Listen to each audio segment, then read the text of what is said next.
Hello friends, welcome to Dungeons & Dragonfly, where I adapt various characters for use in D&D. I'm Dragonfly9078, and today I'm building Phoenix Wright. For a bit of background, Phoenix Wright was a rookie defense attorney, just starting out in his career. Then, his mentor was murdered, and he had to find her killer. After successfully doing so, Phoenix took over her law office, and quickly gained a reputation for never losing a case, no matter how weird things got, eventually becoming a legend of the profession, and being recognized as one of the greatest defense attorneys ever. So, what do we want from this build? Well, in any case, the first thing we need to do is gather evidence. That means getting into crime scenes, finding clues, and compiling a case. Next, we'll need to go to trial, where we cross-examine witnesses and pick out holes in their testimony. And finally, we'll need to actually score a not guilty verdict, by putting all the pieces together and thwarting the efforts of the culprit and the prosecution so that the truth comes out. Looking over at ability scores, I'll be using the standard point array. If you want to roll for stats, that's fine. Just make sure your strength, dexterity, wisdom, and charisma are high enough to multiclass. Starting off with a 10 in strength. We're going to boost it later so we can multiclass, but Phoenix is really just an average dude. We don't need to be that strong. Dexterity's 12. Like strength, we don't need it for much, but it's good if we need to be sneaky. We'll dump Constitution. Most legal battles don't involve actual battles, and I imagine being a rookie lawyer involves more all-nighters and junk food than is strictly healthy. Intelligence is 13, so we can tell the difference between a ladder and a stepladder, and Wisdom is 14, so we know that both serve the same purpose, so we should stop judging things based on narrow-minded cultural assumptions. We'll finish off with a 15 in Charisma, since our job pretty much just involves talking to people. Phoenix is a human, giving us +1 to Strength and Charisma, proficiency in Investigation to find evidence, and the Keen Mind feat to store that evidence in the court record, rounding off our Intelligence to 14, letting us remember everything we've seen or heard in the past month, and letting us always know which way is north and the time until the next dusk or dawn. The Azorius Functionary background from Ravnica is a great fit for a lawyer, giving us proficiency in Insight and Intimidation to pick out flaws in our witness's testimony and pressure them into revealing the truth.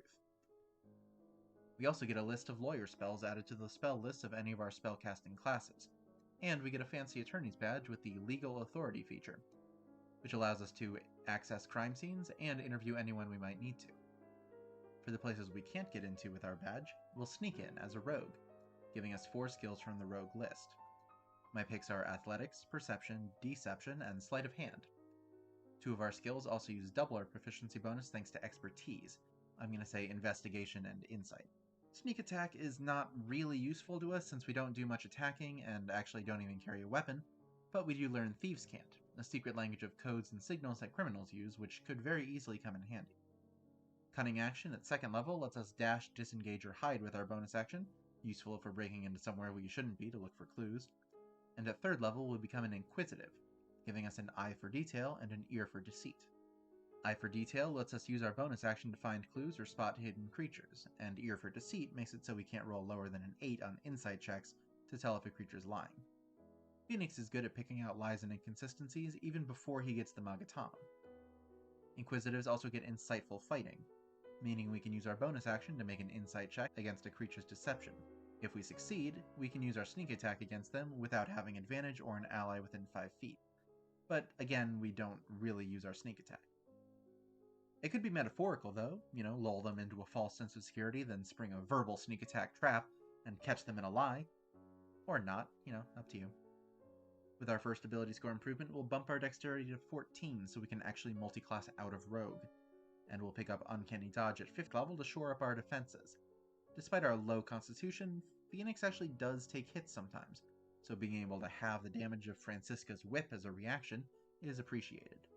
We'll finish off our rogue levels with 2 more expertises. Phoenix is eventually known as a legendary bluffer in the attorney community, so we'll go with Deception and Intimidation. Next we'll jump over to Cleric, not because I think Phoenix is particularly religious, but because we can join the Order in the Court domain to get proficiency in Persuasion and a Voice of Authority. When we cast a spell of 1st level or higher that targets one of our allies, we can, quote, invoke the power of the law to embolden that ally to attack, letting them use their reaction to attack a creature that we can see. For a spell that we want to target our ally with, Heroism is one of the Order domain spells, and gives our witness the courage to testify by making them immune to fear and giving them temporary HP equal to our Wisdom modifier every turn. As always, temp HP doesn't stack, so this just refreshes every turn, it doesn't add together. Our other domain spell this level is Command, which forces a creature that fails a wisdom save to follow a one-word command on its next turn, as long as it understands our language, isn't undead, and the command won't harm them. So Confess might not work, but Testify or even Elaborate might. Speaking of undead, second level clerics can turn them with their channel divinity, forcing a wisdom save on any undead within 30 feet, making them run away from us if they fail. This is obviously more Maya's doing than ours, since she's the spirit medium, but we can use our channel divinity for Order's Demand. As an action, each creature within 30 feet of us makes a wisdom save, and is charmed by us for a turn if they fail. Charming, of course, is not mind control. It simply means that they can't attack us or target us with harmful effects, and that we have advantage on ability checks to interact with them socially, which, is basically our entire job. Use it on the witness, use it on the prosecution, hell, a 30-foot radius is huge. Use it to get the judge and the jury on our side. For our domain spells at 3rd level, we can yell, "Hold it!" with Hold Person, paralyzing a humanoid who fails a wisdom save. And we can enter the courtroom with Zone of Truth, swearing in each creature within 15 feet of a point we choose within 60 feet. Any creature that enters or starts its turn in the area makes a Charisma save. If they fail, they can't deliberately lie while they're in that sphere. They do know that they're affected by the spell, though, so they can work around it by being tricky or evasive with their answers. For our next ability score improvement, we'll take the Perceptive feat, which bumps our Wisdom up by 1 and upgrades our Perception proficiency to an Expertise. We also don't have disadvantage on perception checks in lightly obscured areas as long as we can see and hear. At 5th level, Maya's medium powers get stronger, as her Turn Undead now automatically destroys any undead that fail their save if their CR is 1/2 or less. And we get another Hold it! In our domain spells with Slow, which hinders up to 6 creatures in a 40-foot cube. If they fail their wisdom saves, their speed is halved, they get -2 to their AC and dexterity saves, they can't take reactions, they can take an action or a bonus action on their turn, not both, and they can only make 1 attack during their turn. Also, if they cast a spell, they roll a d20, and on an 11 or higher, the spell is delayed until their next turn. On that turn, they have to either use their action to complete the cast, or they waste the spell. Slow's really great. As is our other domain spell at this level, Mass Healing Word, which heals up to 6 creatures within 60 feet for 1d4 plus our Wisdom modifier. At 6th level, we can use our Channel Divinity twice between rests, and our lawyering powers reach a new height, as we are an embodiment of the law. A number of times per day equal to our Wisdom modifier, we can cast an enchantment spell as a bonus action if it normally takes an action. We'll see our whole spell list a little bit later on in the spellcasting section, but worth noting is that all of our domain spells, with the exception of Slow and Mass Healing Word, are in fact enchantments. It's almost like the Order Domain spell list was designed to work with the Order Domain class features. Weird. Speaking of weird, bards. Multiclassing into bard gives us proficiency in any one skill, so we'll hit the books and take nature. Never know what could come up in a trial, so knowing everything is the only safe option. We also get bardic inspiration, a pool of d6s equal to our charisma modifier that refreshes on a long rest, and that we can give out with our bonus action. A creature we give one to can roll the die and add the result to an attack roll, ability check, or saving throw that they make in the next 10 minutes. We can play a Song of Rest to help our allies on a short rest, letting them heal an additional d6 if they spend hit dice. Let them sit down at the bar while we play the piano. We're not good, but the feature doesn't say we have to be. To help our performance skills a little bit, Jack of all trades will make us a little bit better at the things we aren't good at, adding half our proficiency bonus to any ability checks we make that don't include our proficiency bonus. Reminder, this does include initiative. Another reminder, this doesn't mean we can question the witness before the prosecution. It's time to study more and broaden our knowledge base as a lore bard, giving us proficiency in history, arcana, and medicine, as well as 2 more expertises. We'll take persuasion to round off our social skills, and for the other, any of the intelligence skills is fine, maybe nature. Lore bards can also yell, "Take that!" with cutting words, turning our bardic inspirations into weapons. As a reaction, we can use one of our inspiration dice to decrease a creature's attack roll, ability check, or saving throw by the result. We'll finish off our bard levels by bumping our strength to 13 with our ability score improvement, so that we can harness our ironclad devotion to the truth as a paladin. Paladins get Divine Sense, to sense the location of undead, fiends, and celestials within 60 feet of us with our action, number of times per day equal to 1 plus our charisma modifier. Lay on Hands gives us a pool of points equal to 5 times our paladin level that we can spend to heal a creature that we touch. They heal an amount of HP equal to the points that we spend, or we can spend 5 points to cure a poison or disease.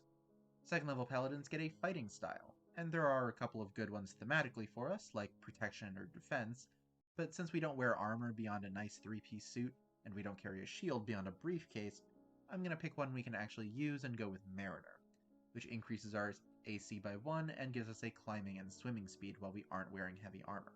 Should help us break into places if we need to. We also get Divine Smite, which lets us expend spell slots to add bonus radiant damage to our weapon attacks. But like with Sneak Attack, we don't carry weapons or make attacks, so I'm not going to go too far into that. No, the main reason we came to Paladin was to be sworn in by taking the Oath of Redemption, giving us 2 new channeled divinities we can use. Since we're multiclassing Cleric and Paladin, keep in mind that this doesn't increase the number of times we can use channeled divinity, it just gives us more options to use when we do so. We can still only use channeled divinity twice per rest. Emissary of Peace uses our bonus action to make us more convincing, giving us +5 to our persuasion for 10 minutes. And with Rebuke the Violent, we can really be a defense attorney, yelling, "Objection!" as a reaction when an enemy within 30 feet hits a creature other than us with an attack. They make a wisdom save, and if they fail, they take an amount of radiant damage equal to the damage that their attack dealt, half that on a success. For our Oath spells, Sanctuary puts our witness in protective custody, as any creature that targets the witness with an attack or harmful spell has to make a wisdom save, choosing a new target or losing the attack or spell on a fail. Our witness can still take AoE damage, like from a fireball or lightning bolt, and the spell ends immediately if the witness attacks, deals damage, or casts a spell that affects an enemy. Kinda weird that something like a healing spell breaks the Sanctuary, but meh, whatever. Our other Oath spell is Sleep, which calls for a short recess, putting 5d8 HP worth of creatures in a 20-foot radius to sleep for up to a minute. Third level Paladins are also immune to disease thanks to Divine Health. It would really suck if our client was sentenced to be banished to the sun just because we caught a cold and couldn't come into work. Our capstone is the 4th level of Paladin for one last ability score improvement. Observant rounds off our wisdom to 16, lets us read lips, and adds 5 to our passive perception and investigation so we don't miss any plot relevant details even when we're not looking for them. Taking a look over at spellcasting, we ended up as a 12th level spellcaster.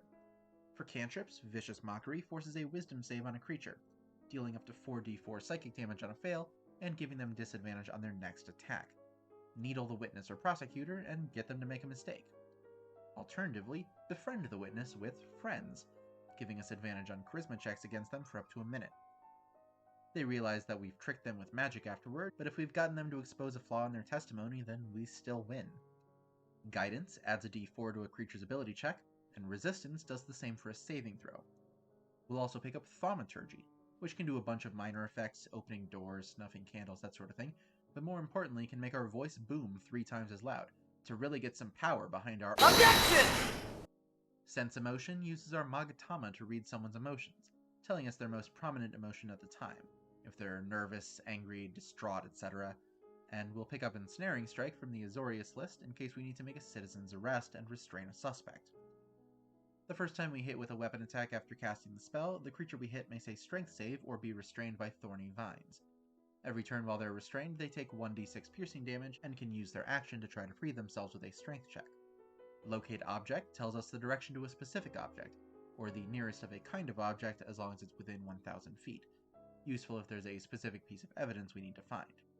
And Calm Emotions can help to settle down a tense situation, or it can give a nervous witness the courage to testify by suppressing an effect of frightening. Just make sure their testimony is in your favor before you cast the spell. Speak with Dead uses Maya's spirit medium powers to speak with the dead, letting us ask a corpse 5 questions. It doesn't have to answer truthfully, or at all really, but if we explain that we're trying to solve their murder and clear someone's name, they might be more cooperative. And we'll finish up with one last OBJECTION! In Counterspell off the Azorius list. As a reaction to a creature within 60 feet of us casting a spell, we can object, shutting the spell down automatically if it's 3rd level or lower, and with a successful check if it's higher level. The check DC is 10 plus the spell's level, and uses our spellcasting modifier. Since Counterspell isn't on any of our spell lists normally, though funnily enough it is actually an Oath spell for the Oath of Redemption later on, and is only on our spell list because of our background, we can take it as either a Bard or Cleric spell, so it can use either Charisma or Wisdom. They're both 16, so it doesn't really matter too much which you choose. Worth noting is that as an ability check that doesn't use our proficiency, it does benefit from our jack of all trades. Now that the build is complete, the question becomes, how good is it?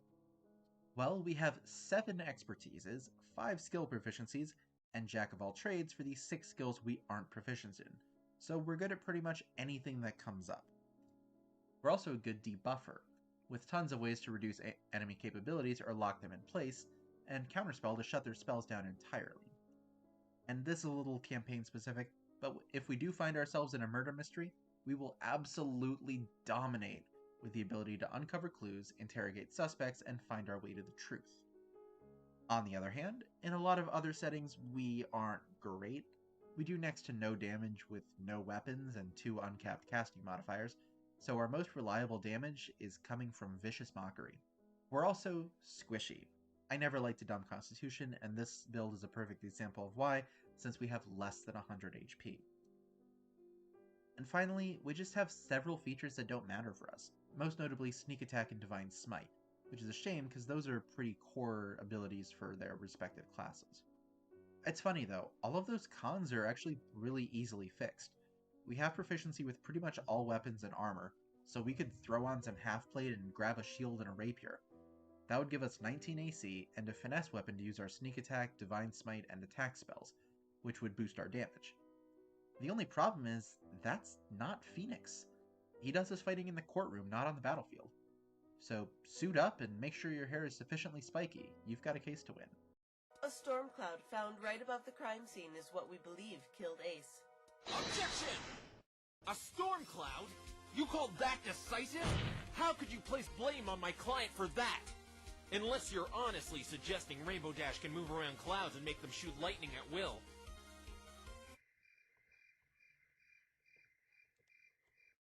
Why is everyone staring at me like that?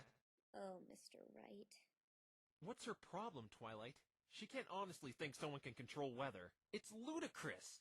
You have to be the biggest imbecile Trixie has ever laid eyes on! Mr. Wright, that's a Pegasus's job here in Equestria. It's sort of what they do.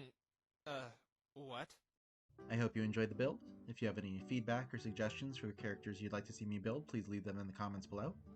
Leave a like or subscribe if you want to see more, and if you want to support what I'm doing here, you can check the description for the link to my Patreon for access to the Discord channel and early access to future builds.